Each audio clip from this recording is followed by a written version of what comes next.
Step back in time to the dawn of civilization, to a land where humanity first learned to write, build cities, and dream of eternity. 4,000 years ago, in the fertile lands between the Tigris and Euphrates rivers, Mesopotamia thrived as the beating heart of progress. Here, kings ruled from grand palaces, scribes pressed symbols into wet clay to record the earliest stories, and farmers tamed wild rivers to feed entire empires.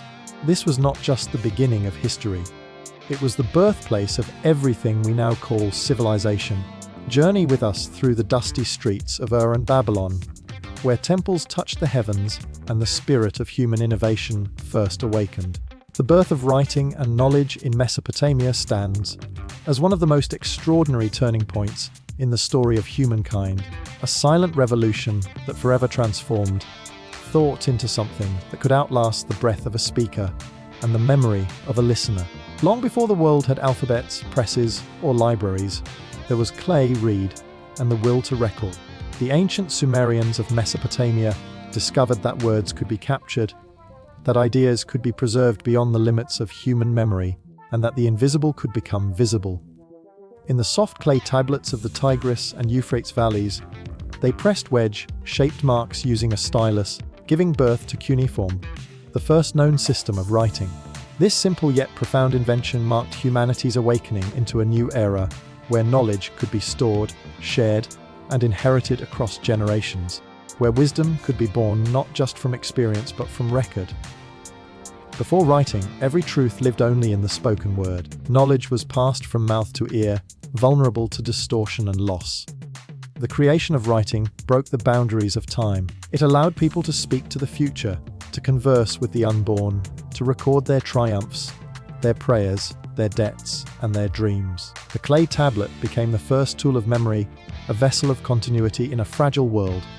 Within the cities of Uruk and Ur, scribes became the guardians of knowledge, their trained hands transforming sound into symbol. They recorded harvests, temple offerings, and royal decrees, ensuring that order could replace chaos, that law could stand firm beyond the fleeting words of a ruler. Every stroke on clay was an act of permanence, an assertion that human thought had weight, shape, and endurance. Writing was not merely a practical creation, it was a doorway to imagination and reflection. It allowed the people of Mesopotamia to create myths and stories that explained their place in the cosmos. The Epic of Gilgamesh, one of the earliest surviving works of literature, emerged from this cradle of writing. A story of kings, gods, and the search for immortality, carved into clay long before the world would know paper or ink. Through such writings, humanity began to understand itself in new ways. People could now look backward and see the continuity of their own journey. The past was no longer a fading echo, but a written truth that could guide and warn those who followed. Writing made humanity self-aware. It made civilization conscious of its own unfolding. The development of cuneiform also birthed an entirely new class in society, the scribes. These men were more than mere recorders. They were the first intellectuals, the keepers of civilization's pulse. To be a scribe was to hold power, for knowledge itself had become the greatest strength. They learned to command thousands of symbols, mastering the art of precision and memory. In temple schools, young apprentices would spend years copying signs onto tablets, their hands aching, their minds sharpened by repetition. They were the voice of administration, religion, and economy, binding the city-states of Mesopotamia together through written order. Without them, the vast systems of trade, taxation, and governance would have collapsed into confusion. Writing became the invisible architecture that supported the visible world. As writing evolved, so too did the complexity of thought. The Mesopotamians began to record not only transactions and laws, but also observations of the stars, medical treatments, and philosophical reflections on life and death. Knowledge began to expand beyond survival into curiosity. The clay tablets became laboratories of the mind, and their marks began to echo the rhythm of discovery. From the earliest scribbles of grain counts emerged the seeds of mathematics and astronomy. They charted the movement of planets, measured time, and sought order in the heavens. Their written records of lunar cycles would later influence calendars and rituals across the world. In their libraries, collections of hundreds, even thousands of tablets, lay the blueprint of how humans learn, remember, and teach. This transformation did not belong to one generation or one city. It was the work of countless minds refining symbols into systems, of teachers passing their craft to students, of rulers realizing that power depended not just on armies but on records. The written word turned empires into organized states, religion into theology, and stories into history. It linked temples, markets, and palaces into a single network of thought. The birth of writing was the moment humanity became truly collaborative, able to build upon the wisdom of those who came before, rather than begin anew each time knowledge was forgotten. Yet, beneath the grandeur of invention lay a deeper truth. Writing was born from necessity. The Sumerians did not create it out of luxury but from the need to remember, to track crops, to tally debts, to honor promises. From practical need rose the spark of genius that would illuminate millennia. In those humble clay tablets lay the first heartbeat of literacy, the first whisper of human consciousness taking form. Each symbol carved by a steady hand in the dust of Mesopotamia became a bridge between mind and matter, a way to turn fleeting thought into lasting truth. It was here, among the rivers and reeds, that humankind's greatest tool for connection and continuity emerged. The tool that would one day carry the story of every civilization yet to come. The rise of cities and kingship in Mesopotamia marked the dawn of organized civilization, a transformation from scattered farming villages into the world's first structured societies. It began in the fertile lands where the Tigris and Euphrates rivers breathed life into the soil, allowing people to settle, cultivate, and flourish. What started as small agricultural communities slowly grew into vast urban centers, bound not only by trade and survival, but by shared purpose and vision.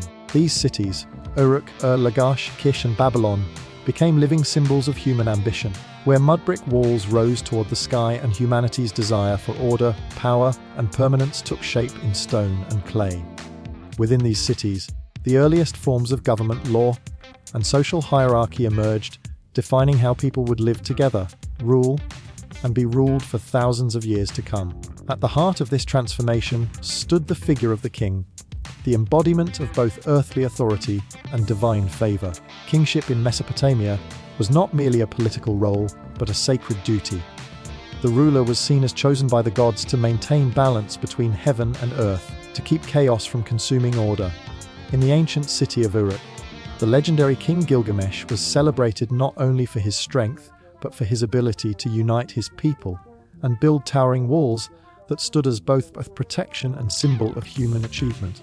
Kings were lawgivers, builders, and protectors, their names etched into the foundations of temples and palaces, their deeds recorded by scribes so that their legacy would live beyond their reigns. Through kingship, the people of Mesopotamia found a sense of identity and structure, for it was the king who linked the divine realm with the mortal world. The rise of cities demanded organization, and with organization came complexity. Surrounded by high walls and guarded gates, Mesopotamian cities were bustling hubs of trade, craftsmanship, and innovation. The narrow streets echoed with the sounds of merchants calling out their goods, potters shaping clay, and metalworkers forging tools and weapons. The Ziggurat, a towering stepped temple built at the center of each city, dominated the skyline, serving as both religious sanctuary and symbol of the city's devotion to its patron god. These structures were not merely monuments.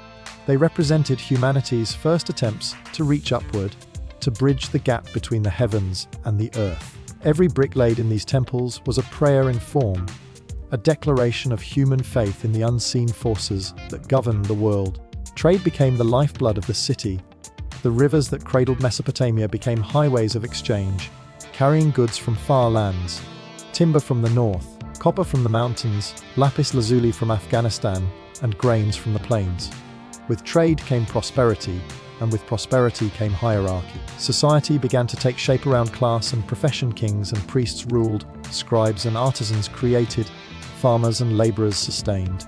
The temples, managed by powerful priests, controlled both the economy and the spiritual life of the people, turning faith into a structured system of offerings, rituals, and laws.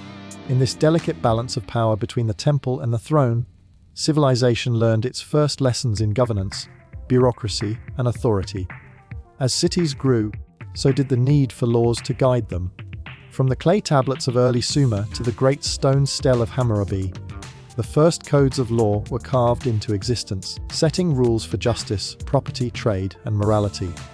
An eye for an eye, declared the Babylonian King Hammurabi, ensuring that order would prevail over chaos, that fairness would replace vengeance.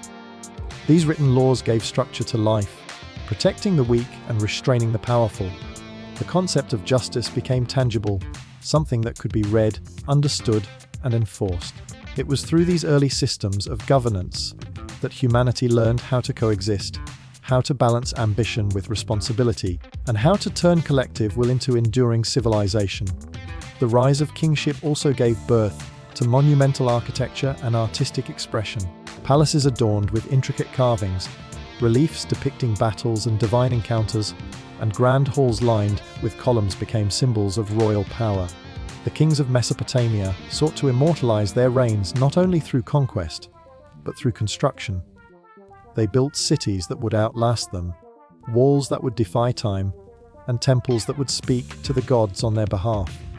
Every structure was both a political statement and an offering to the divine, a reflection of humanity's desire to leave behind something that would never fade. But beneath the grandeur of kings and cities lay the heartbeat of ordinary life. Farmers rising with the sun to tend their fields, craftsmen perfecting their art, traders journeying under scorching skies to distant markets, all played their part in sustaining the growing complexity of urban civilization. The city was not just a physical place, it was an idea, a manifestation of cooperation, ambition, and endurance. It represented the collective strength of a people who chose to build rather than wander, to plan rather than drift, to rule rather than submit to the wild rhythms of nature. In Mesopotamia, humanity learned to create order out of chaos, to give shape to society through law and leadership, and to transform the raw energy of survival into the organized pulse of civilization. The daily life, faith, and legacy of ancient Mesopotamia revealed the rhythm of a civilization that lived between earth and sky, where every action was tied to divine purpose and every breath was part of a grand cosmic order. The people who walked the streets of Uruk, and Babylon lived in a world where gods ruled the unseen, kings ruled the land, and destiny was written in the stars. Their lives were shaped by the rivers that nourished them and the temples that guided them. Each sunrise over the Tigris and Euphrates carried both the promise of abundance and the reminder of the gods' unpredictable will. To live in Mesopotamia was to live in a delicate harmony between faith and survival, duty and devotion, work and worship. In the crowded lanes of the city, the day began with the scent of clay and grain. Farmers rose before dawn to tend the irrigation canals, guiding the water that gave life to their crops. Every drop of water was precious, every harvest a reflection of divine favor. Women ground barley into flour, baked bread in clay ovens, and cared for the household gods. Small statues kept on family altars to protect the home. Children played in the courtyards, learning the rhythms of life that had not changed for generations. Merchants filled the markets with baskets of dates, fish from the rivers, and fine textiles dyed in deep colors. Scribes moved through the temples and palaces with styluses in hand, recording trade taxes and prayers on clay tablets. Life in Mesopotamia pulsed with routine, yet every act carried a sacred significance. Even the most ordinary task was an offering to the gods who controlled the winds, the floods, and the fate of men. Religion stood at the center of existence. The Mesopotamians believed that their gods had created humanity to serve them, to maintain their temples, and to keep the world in balance. Every city had its own patron deity. Uruk had Inanna, goddess of love and war. Babylon had Marduk, the powerful creator god. Nippur had Enlil, lord of the air. The towering Ziggurats rose like stairways to heaven, built so that the gods could descend to the earth. Priests and priestesses performed rituals, offered sacrifices of grain, animals, and incense, and interpreted omens from the movement of stars or the liver of a sacrificed animal. The people sought signs in the heavens, believing that the gods spoke through thunder, eclipses, and dreams. The temple was more than a place of worship. It was the heartbeat of the city, the storehouse of grain, the center of education, and the keeper of order. Faith was not a separate part of life. It was the thread woven through every decision, every law, every moment of existence. The Mesopotamians also possessed a deep sense of destiny and mortality. They believed that life on Earth was a temporary gift, that death led to a shadowy underworld where souls lingered in silence. Unlike later civilizations that imagined eternal paradise, the Mesopotamians saw the afterlife as a dim reflection of the living world. This belief gave urgency to their lives. It made them value the present, the tangible, and the enduring marks they could leave behind. Through their prayers, songs, and carvings, they sought a form of immortality not in spirit, but in memory. The Epic of Gilgamesh echoed this longing, telling the story of a king who sought eternal life only to learn that true immortality lies in the legacy one builds and the stories one leaves behind. This wisdom shaped the Mesopotamian soul, a blend of humility and ambition, faith and realism. Within their homes, families formed the foundation of society. The father was the head, responsible for maintaining order and providing for his kin. The mother managed the household and oversaw daily life. Marriage was considered sacred, often arranged to strengthen families and ensure stability.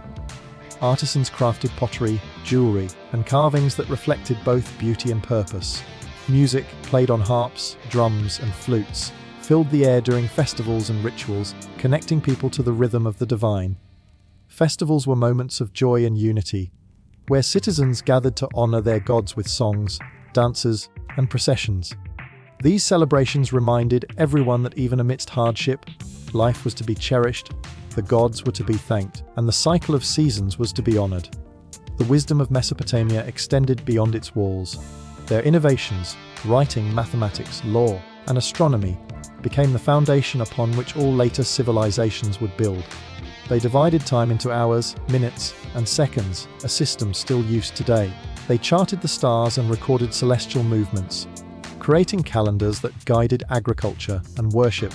They built libraries to preserve their knowledge and taught future generations through written instruction. Their legacy was not confined to clay or stone. It flowed forward through history, shaping Egypt, Greece, Rome, and every culture that sought to understand the world through reason and faith. To live in Mesopotamia was to live in awareness of both fragility and greatness. Floods could destroy, droughts could starve, and yet from that uncertainty rose endurance and innovation. Their faith gave them strength to face the unpredictable. Their wisdom gave them power to adapt, and their creativity gave them a voice that still echoes through time.